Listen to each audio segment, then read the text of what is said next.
ಯಾಕೆ ಸರ್ ಡಲ್ಲಿಗಿದ್ದೀರಾ? ಜೀವನದಲ್ಲಿ ಯಾವತ್ತೂ ಡಲ್ ಆಗಬಾರ್ದು. ಡಲ್ ಆದ್ರೆ ಜೀವನ ಹೊರಟೋಗ್ಬಿಡುತ್ತೆ. ತಗೊಳ್ಳಿ ಸರ್, ತಗೊಳ್ಳಿ.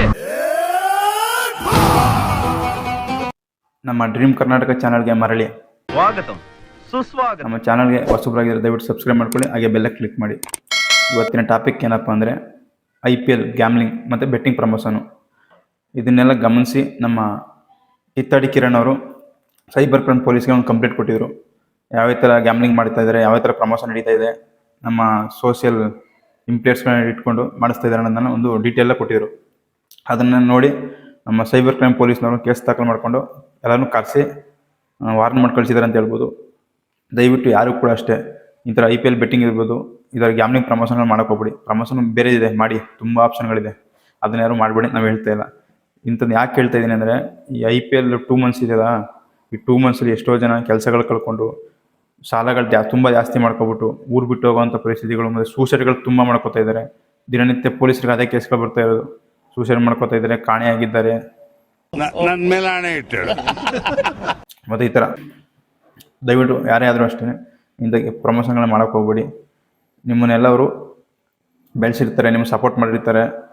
ದಯವಿಟ್ಟು ಒಂದು ಒಳ್ಳೆ ಮೆಸೇಜ್ ಇರೋಂಥ ಸಂದೇಶಗಳು ಕೊಡುವಂಥ ವಿಡಿಯೋಗಳನ್ನ ಮಾಡಿ, ಇಂಥದ್ದನ್ನೆಲ್ಲ ಮಾಡಬೇಡಿ. ಕರ್ನಾಟಕ ಇನ್ಫ್ಲುಯೆನ್ಸರ್ ಎಲ್ಲರೂ ಕೂಡ IPL ಸ್ಟೋರಿ ಹಾಕಿದ್ದೀವಿ. IPL ಸ್ಟೋರಿ ಹಾಕಿರೋದಕ್ಕೆ ಅದು ಬಂದು 4 ಅವರ್ಸ್ ಮುಂಚೆ ಮ್ಯಾಚ್ ಗೆಲ್ಲುತ್ತಾ ಸೋಲುತ್ತಾ ಅದು ಇನ್ಫಾರ್ಮೇಷನ್ ಕೊಡೋವಂಥದ್ದು. ಅದನ್ನು ನಾವು ಹಾಕಿರೋದೋಸ್ಕರ ಅದು ಫ್ರಾಡ್ ಅಂತ ನಮಗೆ ಗೊತ್ತಿರಲಿಲ್ಲ. ಅದು ನಮ್ಗೆ ಗೊತ್ತಾಗಿದ್ದ ತಕ್ಷಣ ನಾವು ನಿಲ್ಲಿಸಿದ್ದೀವಿ ಕೂಡ ಸ್ಟೋರಿ ಹಾಕೋದು ಕೂಡ. ಅವ್ರು ಮಾಡಿ ಕೊಡೋದು, ನಾವು ಬರೀ ಸ್ಟೋರಿ ಹಾಕೋದಷ್ಟೇ ನಮ್ಮ ಕೆಲಸ ಆಗಿರುತ್ತೆ. ಅವ್ರು ನಮಗೆ ಸ್ಟೋರಿ ಹಾಕಿ ಅಂತ ಹೇಳಿದ್ರು, ನಾವು ಸ್ಟೋರಿ ಹಾಕಿದ್ವಿ ಅಷ್ಟೇ. ಮಾಡಿಸೋರ್ಗೇನು ಪ್ರಾಬ್ಲಮ್ ಆಗಲ್ಲ. ಅವರೆಲ್ಲ ಕೂತ್ಕೊಂಡು ನಿಮ್ಗೆ ಒಂದು ಲಿಂಕ್ ಕಳಿಸ್ಬಿಟ್ಟು ಮಾಡಿಸ್ತಾರೆ.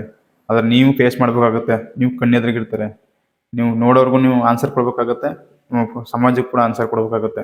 ಇದರಿಂದ ಎಚ್ಚೆತ್ಕೊಳ್ಳಿ. ಮೊನ್ನೆ ಹೈದರಾಬಾದಲ್ಲಿ ಕೂಡ ದೊಡ್ಡ ಅವಾಂತರಗಳೇ ಆಗ್ಬಿಟ್ಟಿದೆ. ದೊಡ್ಡ ಸೆಲೆಬ್ರಿಟಿಗಳಿಗೆಲ್ಲ ನೋಟಿಸ್ ಎಲ್ಲ ಕೊಟ್ಟಿದ್ದಾರೆ. ಹುಷಾರಾಗಿರಿ. ಯಾರೇ ಮಾಡಿದ್ರು ಡಿಲೀಟ್ ಮಾಡಿಬಿಡಿ, ಹಾಗೂ ಮುಂದೆ ಮಾಡೋಕ್ಕೆ ಹೋಗ್ಬೇಡಿ. ದಯವಿಟ್ಟು ನನ್ನ ಆನೆಸ್ಟ್ ರಿಕ್ವೆಸ್ಟ್ ಇದೆ ನಿಮಗೆ. ನಾವೇನು ನಿಮ್ಮನ್ನು ದ್ವೇಷ ಮಾಡ್ತಾಯಿಲ್ಲ. ಇದೊಂದು ಉತ್ತಮ ಸಂದೇಶ ಆಗಲಿ ನಮ್ಮ ಸೆಲೆಬ್ರಿಟಿಗಳು ಕರ್ನಾಟಕಕ್ಕೋಸ್ಕರ. ದಯವಿಟ್ಟು ಯಾರು ಮಾಡೋಕ್ಕೆ ಹೋಗ್ಬೇಡಿ. ನಮ್ಮ ಈ ದೀಪಕ್ ಕೂಡ ಅಷ್ಟೇ ಈಗ ಒಪ್ಕೊಂಡಿದ್ದಾನೆ, ಇನ್ಮೇಲೆ ಮಾಡಲ್ಲ, ಬೈ ಮಿಸ್ಟೇಕಾಗಿ ಮಾಡಿದೆ ಅಂತ. ಒಳ್ಳೆ ಸಂತೋಷ. ಈ ಹಿಂದೆ ಕೂಡ ಹಂಪಿ ಸ್ಮಾರಕದ ಮೇಲೆ ಹುಚ್ಚುಚ್ಚಂಗೆಲ್ಲ ಕುಣಿದ್ಬಿಟ್ಟು ಪೊಲೀಸ್ಗಳು ತಗೊಳಕ್ಕಾಗ್ಬಿಟ್ಟಿದ್ದ. ಬೆಟ್ಟಿಂಗ್ ಆಡೋದು ತುಂಬಾ ಅನಾಹುತ. ಇದನ್ನ ಆಡಿದ್ರೆ ಮನೆ ಹಾಳಾಗುತ್ತೆ. ಇದನ್ನ ನಾನು ಖಂಡಿಸ್ತೀನಿ. ದಯವಿಟ್ಟು ಯಾರು ಆಡಬೇಡಿ. ದಯವಿಟ್ಟು ನಾನು ಕೈಗೆ ಮುಂದೆ ಕೇಳ್ತೀನಿ. ಇದೇನೋ ತುಂಬಾ ಹಾಳಾಗೋಗ್ತಾರೆ. ದಯವಿಟ್ಟು ಅಪ್ಪ ಅಮ್ಮಂದಿರೋ ಮಕ್ಕಳುಗಳ ಏನ್ ಮಾಡ್ತಿದ್ರೆ, ಫೋನಿಂದ ಅಬ್ಸರ್ವ್ ಮಾಡ್ತಾರೆ, ಏನ್ ಹೇಳ್ತಾರೆ ಸ್ವಲ್ಪ ಗಮನ ಕೊಡಿ ಇದೆ. ಇವಾಗ ಮಾಡಲ್ಲ ಅಂತ ಇದ್ದಾನೆ. ಇವ್ನು ಮಾತೆಲ್ಲ ಕೇಳ್ತೀರಿ. ನನಗೆ ರಂಗಣ್ಣ ರಘು ಅವ್ರದ್ದು ಒಂದು ಡೈಲಾಗ್ ನೆನಪು ಬರುತ್ತೆ. ಏನಪ್ಪ ಪಾಪಿ ಬಾಯಲ್ಲಿ ಭಗವದ್ಗೀತೆ ಬರ್ತದೆ. ದಯವಿಟ್ಟು ಇಷ್ಟು ಹೇಳಿ ನಾನು ಈ ವಿಡಿಯೋನ ಮುಗಿಸ್ತಾ ಇದ್ದೀನಿ. ಮುಂದಿನ ವಿಡಿಯೋ ಸಿಗೋರ್ಗೆ ನೋಡ್ತಾ ಇರಿ ಡ್ರೀಮ್ ಕರ್ನಾಟಕ ಯೂಟ್ಯೂಬ್ ಚಾನಲ್. ನಮಸ್ಕಾರ.